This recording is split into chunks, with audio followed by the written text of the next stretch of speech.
Hey, it's Amy Brown from the Bobby Bone Show. Join me in supporting St. Jude Children's Research Hospital for a chance to win a trip to meet Megan Maroney at the 2025 iHeart Country Festival in Austin, Texas on May 3rd, hosted by Bobby Bones. We're going to hook you up with tickets, flights, hotel, food credits, and a meet and greet with Megan Maroney.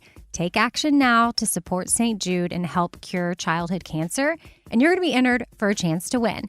Visit iHeartCountryTrip.com to learn more. At ADP, we understand the importance of building the right team and offer the data insights to help. Just as importantly, our AI technology helps you pay the team accurately. Grow stronger with ADP. HR, talent, time, and payroll. The CBS Radio Mystery Theater presents...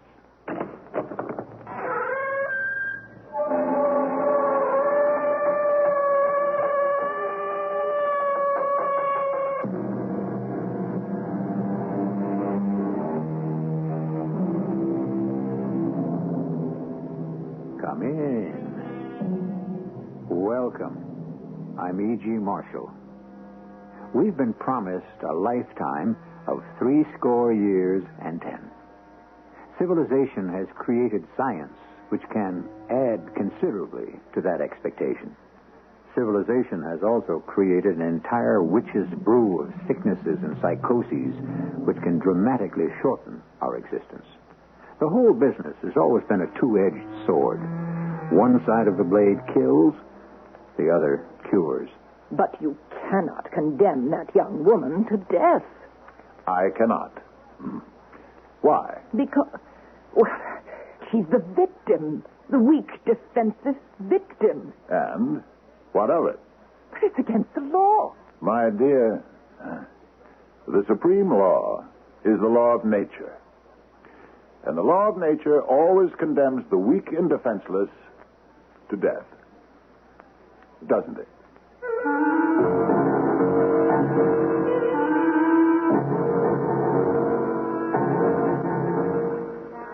Our mystery drama, The Guy de Maupassant Murders, was written especially for the Mystery Theater by Sam Dan and stars Fred Gwynne and Marion Seldes. It is sponsored in part by Buick Motor Division and X-Lax. I'll be back shortly with Act One.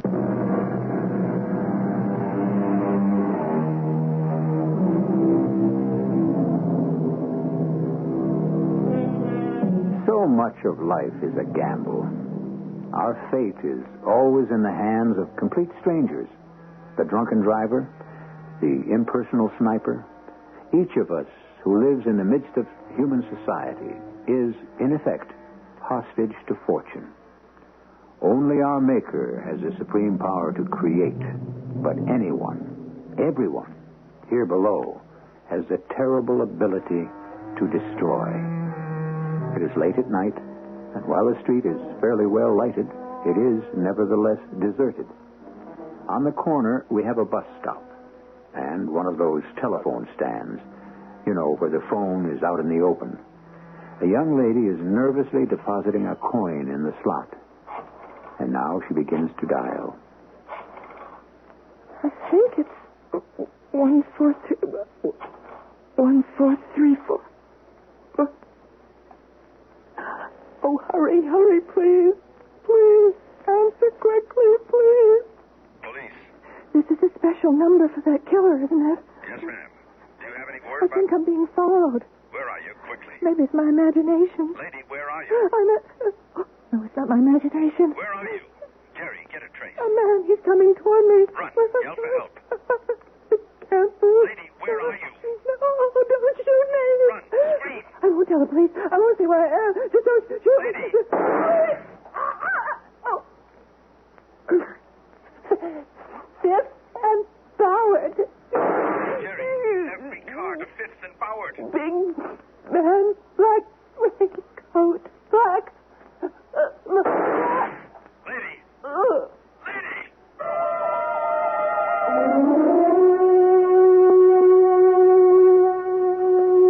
Good morning, Mrs. Mullins. Good morning, Your Honor. That's a somewhat scanty-looking breakfast, Miss Mullins. It's nutritionally balanced, Your Honor. You asked me to follow the diet laid down by the doctor. Oh, well, There should be moderation in all things. If you were capable of moderation, we wouldn't need the diet now, would we? Game, set, and match to Mrs. Mullins as usual. What's new in the paper?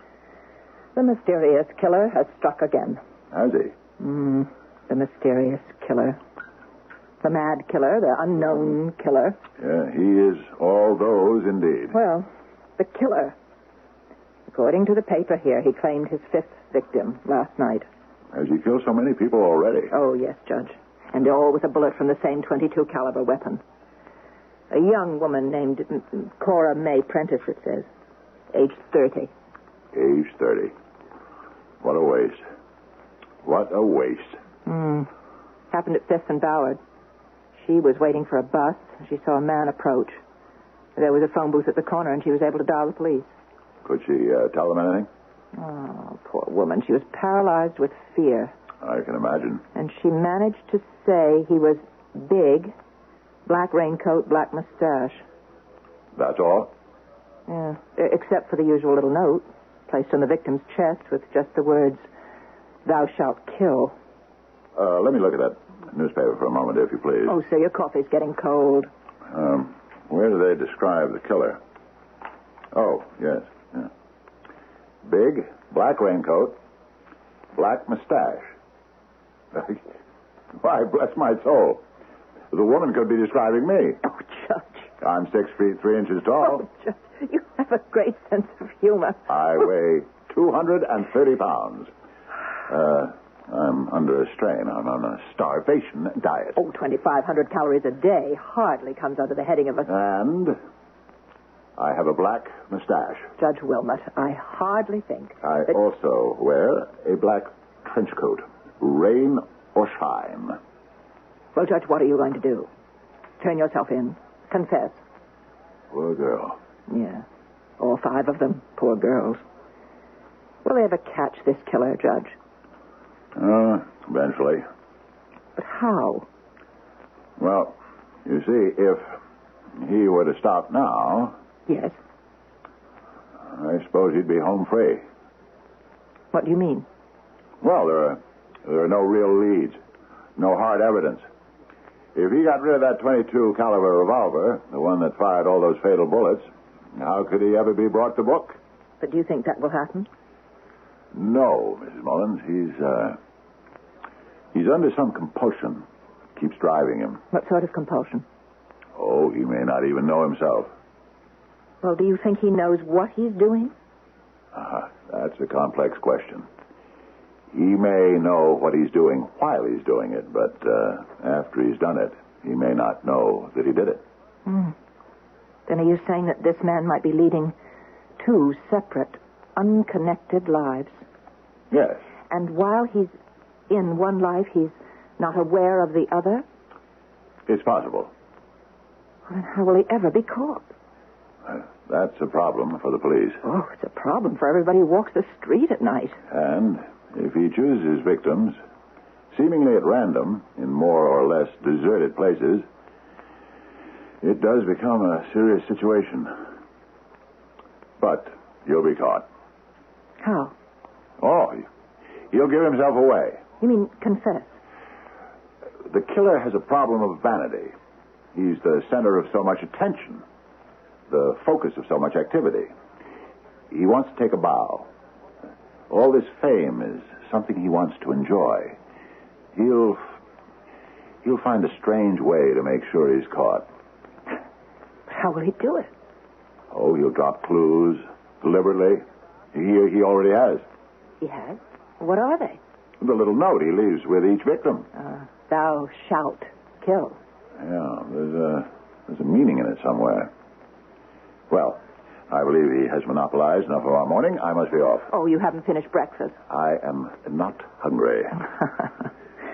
Well, will we be going up to the summer house this weekend? Oh, yes. I know I'll have an opinion to write.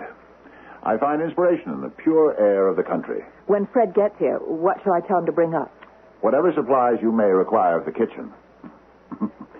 My fishing gear, naturally. Oh, and have him stop off at Simmons Hardware and get me a box of .22 caliber cartridges. I may want to do some target shooting. Didn't he buy you a box of those 22 cartridges just a couple of weeks ago? He may have. I just don't know where they all go.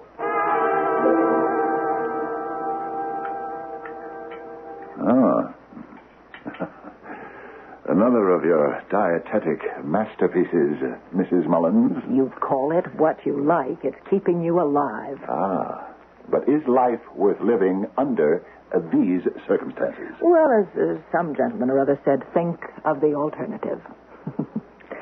Now, just get up from the table right now and stop thinking about food. Yeah, all I can really do is to think about it. I get so very little of it. Where's Fred? He had to go back to the city. He'll be here in the morning. He'd better be. I want to take the boat out. Now, this would be a good time to sit down and start writing your opinion. Now, you're to quit hectoring me, Mrs. Mullins. Hector? My. I thought that word went out of style 40 years ago. It may have. They haven't replaced it with anything better. Oh. I can tell by the mood you're in that you've decided against the defendant. Poor fellow. No, Mrs. Mullins, you know I never discuss my cases. That's not true, Judge. You do it all the time. How can you say that? In your own way. I think I'll go out for a walk.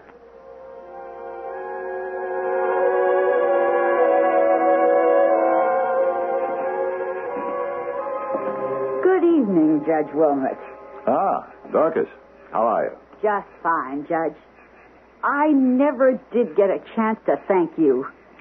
For what? Now, don't pretend you don't know for what.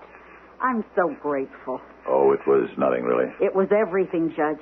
When George died, I didn't know what I was going to do, how I was going to keep the store. But thanks to you, I got the post office. Well, I'm really happy things are working out for you, Dorcas. Yeah. You know, Judge, I gave up the car. It's only a half-mile from the post office to my house. A half-mile walk along this deserted road at night. It doesn't bother me at all. It shouldn't. Not up here. Now, a couple of minutes ago, I saw you coming towards me. I didn't know it was you, but it was the figure of a man. I couldn't make out exactly who it was in the distance, but I wasn't the least little bit scared. In the city, I'd have been frightened out of my wits. That's the difference. Yes, that's the difference. But I often stop to think, what is the difference exactly? Is it that we have more respect for the law out here? The law? Yes, Judge. The law. You seem to be interested in the law, Dorcas. Yes, sir. If my folks had any money, I believe I'd have gone to law school. I always wanted to be a lawyer. The law fascinates me. The law.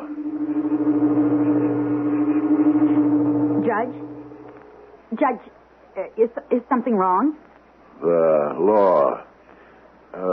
What do you know about it? Judge, are you all right? You look a little sick. Do you know what the law commands us to do?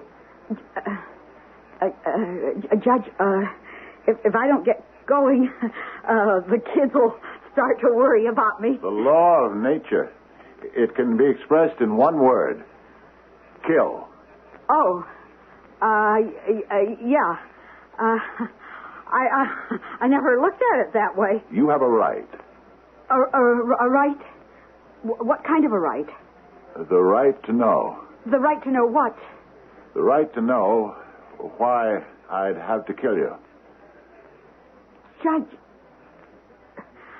what are you saying? To kill is the law. The law of nature.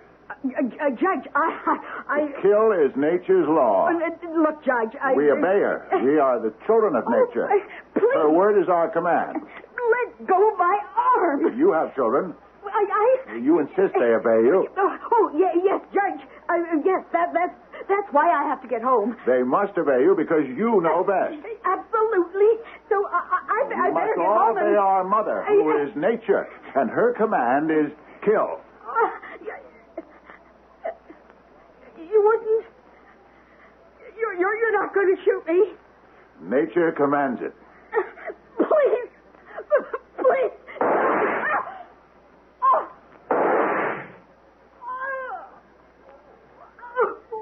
Why?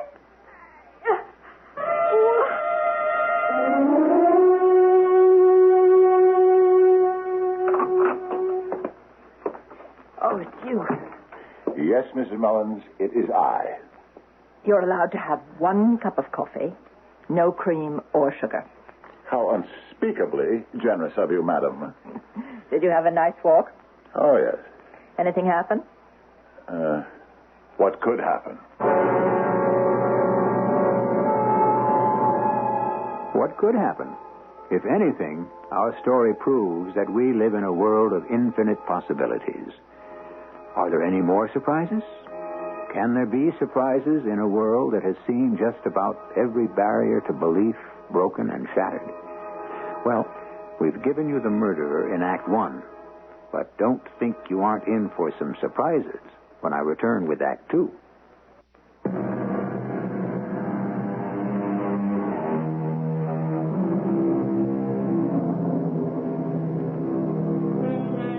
Nutritionists tell us we are what we eat. Psychiatrists tell us we are what we hate. Therefore, it is reasonable to assume, A, that secretly we ourselves want to do those very things that we condemn in others, stealing, killing, and so on.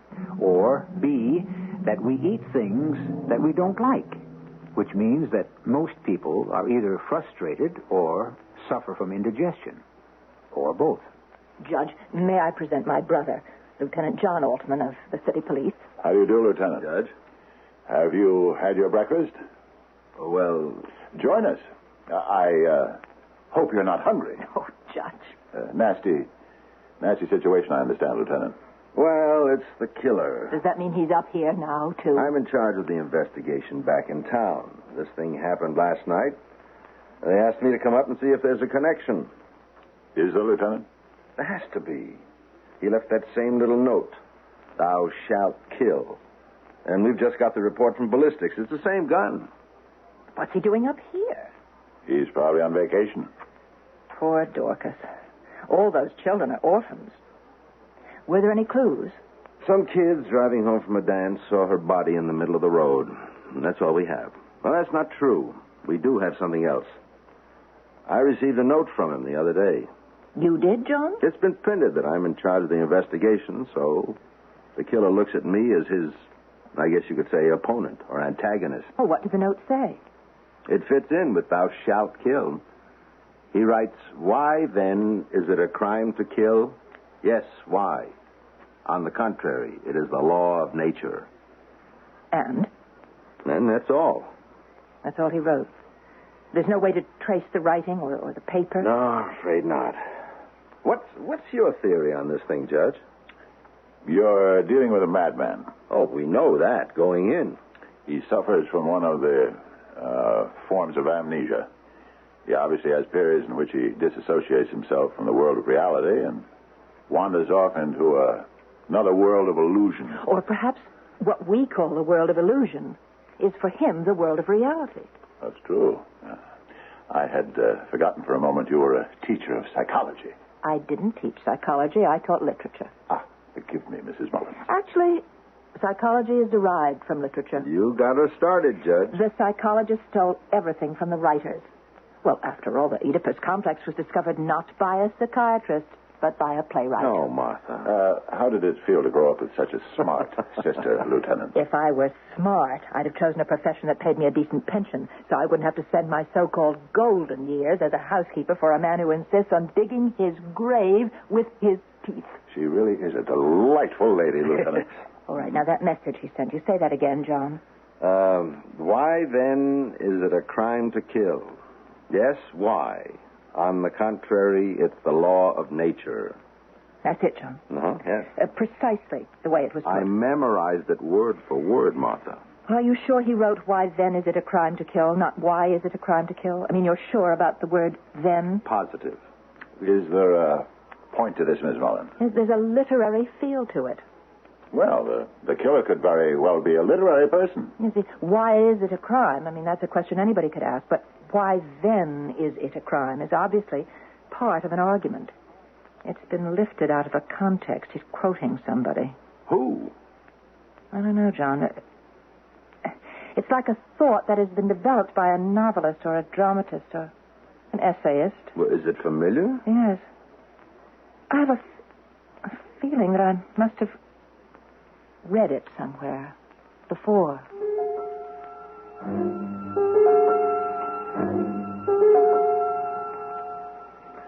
Martha, here's why I asked you down here. Another note came in the mail this morning. Here, read it. Every being has the mission to kill. He kills to live, and he lives to kill. John, he's quoting somebody. I mean, this is familiar. What is it? I've read it. I know I've read it. Where? A long time ago. Why then is it a crime to kill? Yes. Why? On the contrary, it is the law of nature. Now, that's the first note he sent you. Yeah, that's right. And now the second note. Every being has the mission to kill. He kills to live, and he lives to kill. Fits together. It follows. It flows. It's part of the same sentiment. Okay. I buy it. Now, who wrote it? Mission, kill, nature, crime. Those are the 4 key words. Well, maybe the killer wrote it all himself. Oh, no, I don't think so. Why not? Why not? Well, I suppose I was going to say that the writing is too polished, too poetic, too classic to be the work of some mad killer, but that's not the real reason. Tell me the real reason. It's too familiar. I know that I've read it somewhere before. Well, can you try to remember? You know what the trouble is, John? Some people haven't read enough. And I, on the other hand, have read too much. Do you think he'll send us another note? I don't know. The medics have given us a profile on this guy. Shy, repressed, quiet. Maybe lives with his mother. Definitely not married. In fact, they all seem to agree he somehow doesn't make it with women. Well, what's your opinion? I don't know. Anybody can be a killer. Well, of course, that's true theoretically. It's true practically, too. We used to think people had problems because they didn't have money. Look at all these kids we keep arresting. So many of them have all the money they could ever spend. Maybe they didn't have love. Okay. So anybody could be deprived of love. So anybody could be the mad killer. Anybody? Don't search for the obvious nut, for the funny-looking eccentric. As it says, he may be walking among us. Oh, the identity is hidden somewhere in those notes. The ones that say, thou shalt kill, which he leaves on his victims, and the ones he just sent to you. You know what I'm thinking? Even if we could find out where he got those quotations, what would it tell us? What would it tell us? It would just tell us what books he reads. Oh, John, that could tell us everything.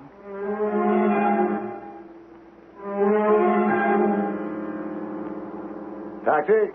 Taxi!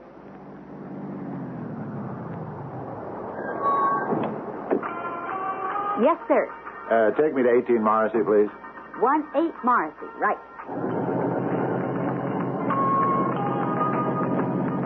Music bother you, sir? No, not at all. Some people don't like it, but you know, they're too timid. Is that it? Yeah. Yeah, timid. They're just too timid to say, driver, turn it off. So they sit there and they have a miserable ride. Yeah. I'm having a very pleasant ride, thank you. Are you going to ask me the question? The question? I get it every time. What's a good-looking girl like you doing driving a cab? What are you doing driving a cab? Making a living. Is it a good living? Oh, I don't complain. If I did, who would listen? Is driving a cab what you want to do? Now I'm an actress. Oh. And I'm, as they say, at liberty. I understand. And this beats waiting on tables. I imagine it would. And it leaves the days free for making rounds. Rounds? Knocking on producers' doors. Oh, I see. You know, you're one of the very few people who didn't pop off at me at being a lady cab driver. Well, you must admit it's kind of a novelty. Oh, not all that much of a novelty anymore. You know, you'd think that there's some kind of law that says that... Law? A law that says that only men can drive cabs. Well, I understand there used to be such a law. Women couldn't get hack licenses. But it's been repealed. There's only one law. Or maybe it hasn't been repealed. It's just nobody pays any attention to it anymore. There's the basic law of nature. You'd be surprised how many laws they still have on the books that nobody knows about. The law that cannot be denied. And that nobody even tries to enforce. This law must be enforced. For example, I know for a fact we have a law that says you can't lead a white horse through the street on Sunday. Stop for a moment. Now who's going to lead a white horse? Young lady, I said stop for a moment.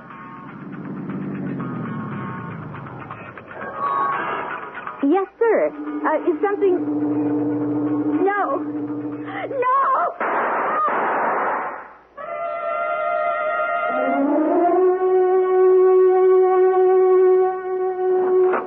Good evening, Mrs. Mullins. Good evening, sir. Something seems amiss, Mrs. Mullins. You've been out. I suppose you haven't heard the news. News? Oh, obviously you haven't. The killer, the mad killer, the mysterious killer, whomever, whatever, has claimed another victim. When did this happen? I heard it on the news just a few hours ago. His seventh victim, I believe. This thing has gone too far. Something will have to be done. Yes, sir. Who was it this time? The girl's name was Julia Tate. She was an actress. Actress? Yes, but she was moonlighting as a cab driver. No. Now, that is a shame. Girl probably spends the whole day looking for work in the theater. Then at night, she takes on this difficult and hazardous job driving a cab. Yes, they found the usual note, "Thou shalt kill." I'm sure they'll find it was done with the usual .22 caliber gun. I'm sure that somewhere he left something behind that must incriminate him. Yes, sir, but the problem is to find it.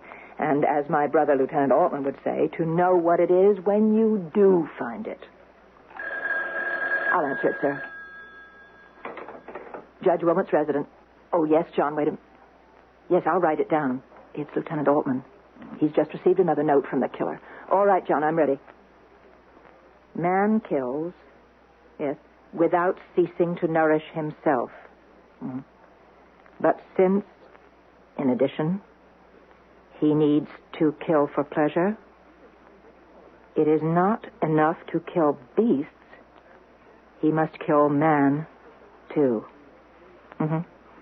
Long ago, this need was satisfied by human sacrifice.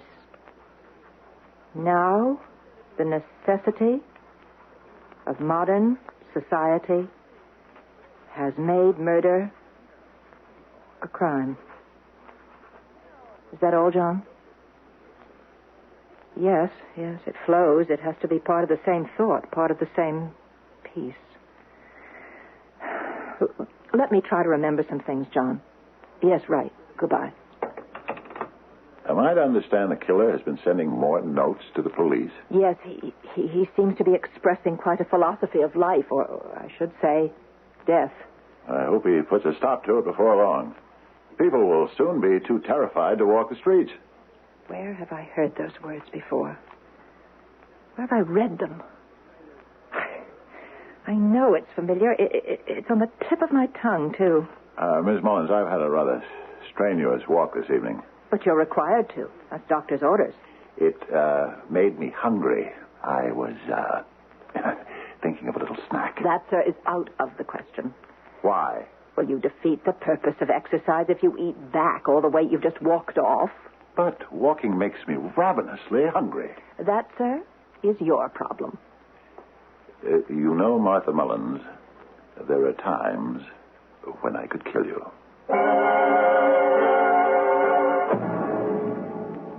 Let's drop the curtain right now. We'll never get a better line than that one. Talk about your double entendre. You get it tripled right here. Well, now, what does he mean? Of course, I'll kill you is often used as an epithet, but usually by those who have no intention of doing it. Here, we're dealing with a man who has already killed 7 people. What's another one, more or less? We'll have the grand total ready to add up in Act 3.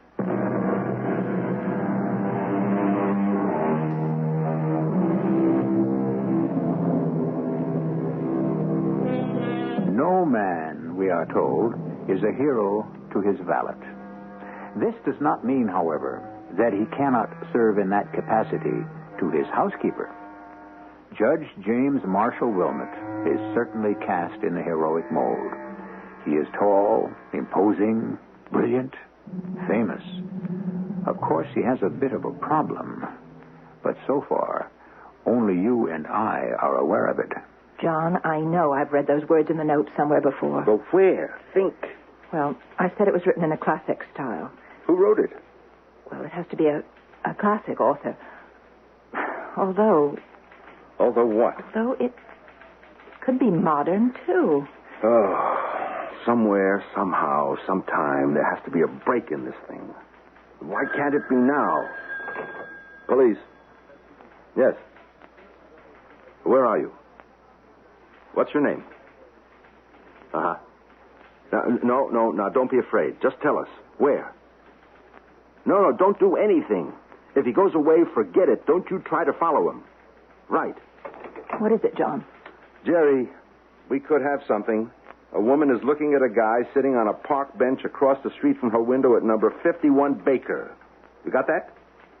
Throw a circle around it right now. I'll be there in 3 minutes. Guy fits the description. Yeah, fast, but no sirens. Oh, John, let me come with you. Now, Martha. John, you know there won't be any danger. In 30 seconds, there's going to be an entire army of the police.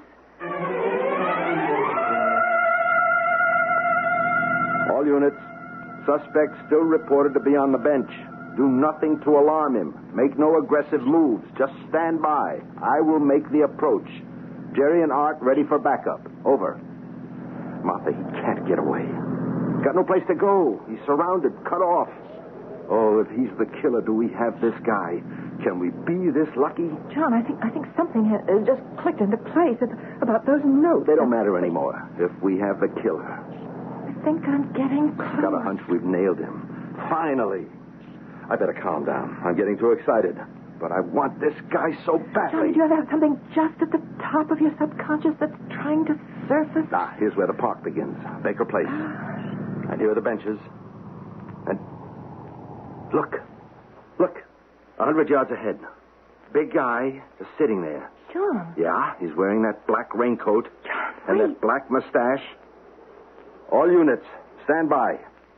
Jerry, Art, start walking across the street. Get on either side of him. Slowly. But John, that's... Perkins, Rossi, pull up, park. But, John, it isn't the killer. Now, we'll take him. John, that's Judge Wilmot. Look, can't you see? It's the judge. All units. False alarm. He's not our man. Let's go home. You can't be serious, Miss Mullins. Yes, 20 police officers. We're about to pounce on you, Judge Wilmot. But whatever for? Oh, Judge, I keep telling you, you fit the description of the killer. Nonsense. But it's the only description that exists. You're a big man. You have a black mustache. You wear a black raincoat. I can't do anything about my size, although, goodness knows on your diet, I'm sure to shrink down to nothing. You could shave off that mustache. This mustache, Mrs. Mullins, is 35 years old. And get rid of that raincoat. I happen to fancy black. It's a fitting color for a judge. All right, don't say I didn't warn you. About what? There are nervous people in this town. Somebody might take a shot at you by mistake.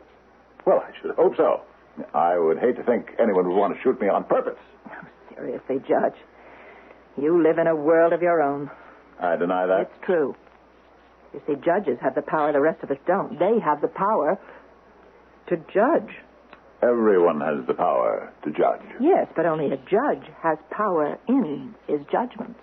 Very well put. You tend to lose sight of the problems of ordinary people because you're not an ordinary person. I feel quite ordinary. Oh, no, you don't. You flaunt your own personal attitude of freedom. A vicious, sought-after killer dresses exactly as you do, wears a mustache like you do. And you recognize the fact that it's dangerous to walk around looking the way you do. Are you deliberately provoking the police? There is no psychiatrist like the amateur psychiatrist. And another thing, Judge, I also know something the police don't. You have a .22 caliber pistol. Are you saying that I'm the killer? You're amused. Can't we be serious? Right now, I believe I would like to take a walk. In the streets? At night, with a jumpy public and maybe some quick-on-the-trigger characters all over the town? One thing you should know, Mrs. Mullins. When I get the urge to take a walk, or something equally salubrious, I give in to it. Please be careful. Why am I required to be careful?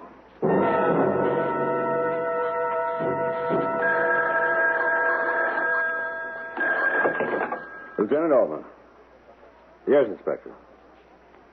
I know. I've just been through with the media. I know your problem. I know the mayor's problem. I know 8 people are dead. And we're still on square one, ground zero. Why shouldn't I lose my temper? Everyone else has. You want my badge? You can have it. I'll quit. Just tell me what you want me to do. Well, that's exactly what I am doing, the best I can. Yes, sir.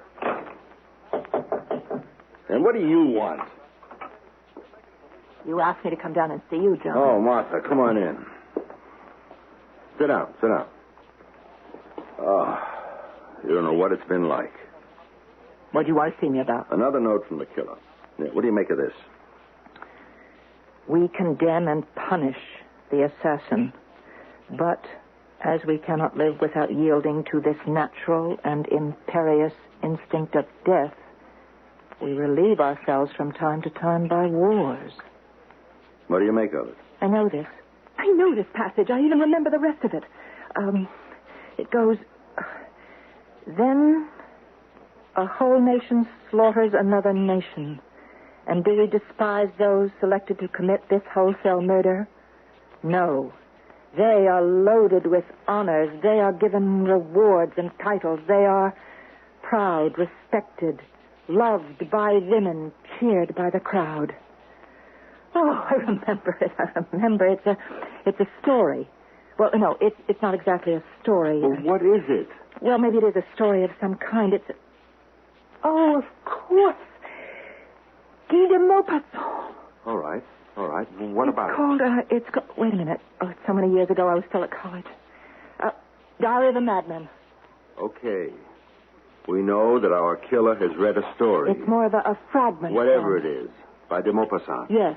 We know now that he uses parts of the story in his notes to the police. I remember them. These are word-for-word quotes. Okay. Now what? I've been in a sweat to find out where he got that language from. Now that I've got it, I really don't know what to do with it. Oh, good Lord. What is it, Martha? I know who the killer is. You do? How? Well, tell me. I know who the killer is because I just happen to remember who the central character in Diary of a Madman was.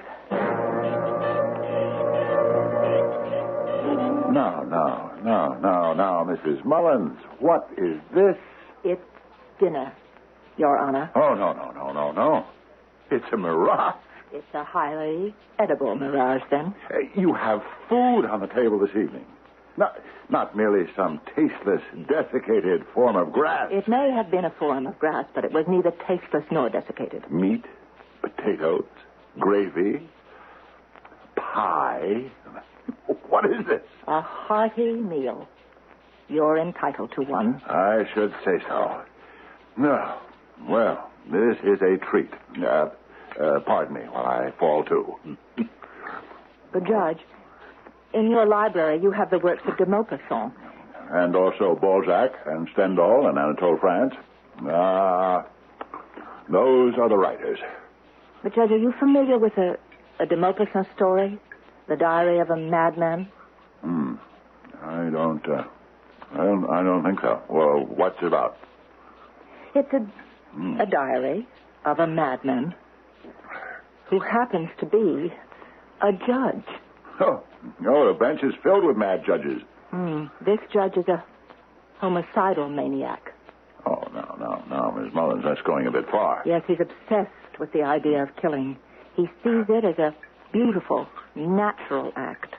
No, that's a bit far-fetched. And because of his august position, he is, of course, above suspicion. He never read it. It isn't in the least familiar. Oh. What divine spices did you put into this meat sauce? The mad killer who's terrorizing our city. Must we talk about him now? Those notes that he's been writing to the police. Mrs. Mullins, not while we're eating. Those notes are taken verbatim from the de Maupassant story. And these potatoes. Oh, superb. I have this book from your library with the story in it. Oh, let's make a note to read it sometime. You have read it, Judge. What? What are you saying, Miss Mullins? Don't you see in the story you've underlined the very words? Yes, and here in the margin, your comments. How true, how perceptive. That's your handwriting. I don't understand. I have no recollection of... Judge Wilmot, you are the mad killer. Mrs. Mullins, this is a monstrous accusation. Your .22 pistol could prove it. Ballistics will show that it's the murder weapon. Where is the pistol? You are actually accusing me of being this loathsome killer? On what evidence? The pistol could prove it. What pistol? All right. You got rid of it. But you're guilty. No. Why? Why did you read that story and become inflamed by it? I don't even remember reading it. You don't remember reading "To kill is the law because nature loves eternal youth"? The law? Oh, yes. Right. The law. Now I know what you're talking about. The law. There is nothing more beautiful and honorable than killing. Where is the gun, Judge? We must kill in order to live. To satisfy the stomach hunger and the bloodlust. Judge, let go of her. Judge! What? Judge, it's me, Lieutenant Altman. Judge! Mrs. Mullins, I don't know what I'm doing. What was I trying to do to you? This is most embarrassing. You'll have to come along with us, Judge. What? Come along where? Oh, what for? I think all of you owe me an explanation, but I shall not listen to it on an empty stomach. John, why don't we explain things to the judge over dinner? How do you explain to Dr. Jekyll that he's also Mr. Hyde? Well, I don't know how the explanation went. However, I do know that when dinner was over, everybody in the room went down to police headquarters. The mad killer is caught, and the city is tranquil once again, and shall remain so until next time.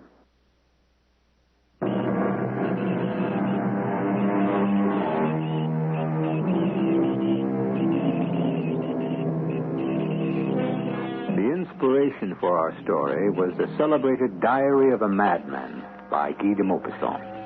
Although this title refers to just one small sample of his writings, it is most revealing, since the entire body of de Maupassant's work can be called the Diary of a Madman. He himself went mad.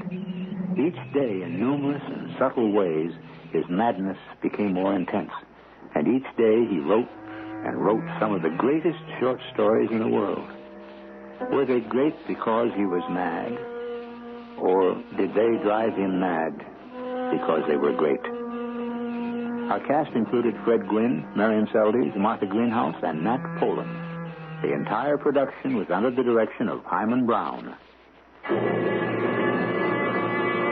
And now, a preview of our next tale. I didn't mean to do anything wrong. Listen to me. You didn't listen to me that morning, and so I had to... Will you listen now? Listen? To what? Listen to me. What do you want to tell me? I don't want to tell you anything. I want to ask you something. Yes? Can you forgive me Forgive you? Why should I forgive you? Because I didn't mean to kill you. Does that excuse you? No, but... Then why should I forgive you? Because... You did kill me. It's true. Radio Mystery Theater was sponsored in part by X-Lax and Buick Motor Division. This is E.G. Marshall inviting you to return to our Mystery Theater for another adventure in the macabre.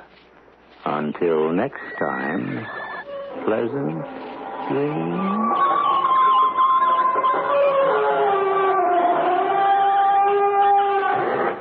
Hey, it's Amy Brown from The Bobby Bones Show. Join me in supporting St. Jude Children's Research Hospital for a chance to win a trip to meet Megan Maroney at the 2025 iHeart Country Festival in Austin, Texas on May 3rd, hosted by Bobby Bones. We're going to hook you up with tickets, flights, hotel, food credits, and a meet and greet with Megan Maroney. Take action now to support St. Jude and help cure childhood cancer, and you're going to be entered for a chance to win. Visit iHeartCountryTrip.com to learn more.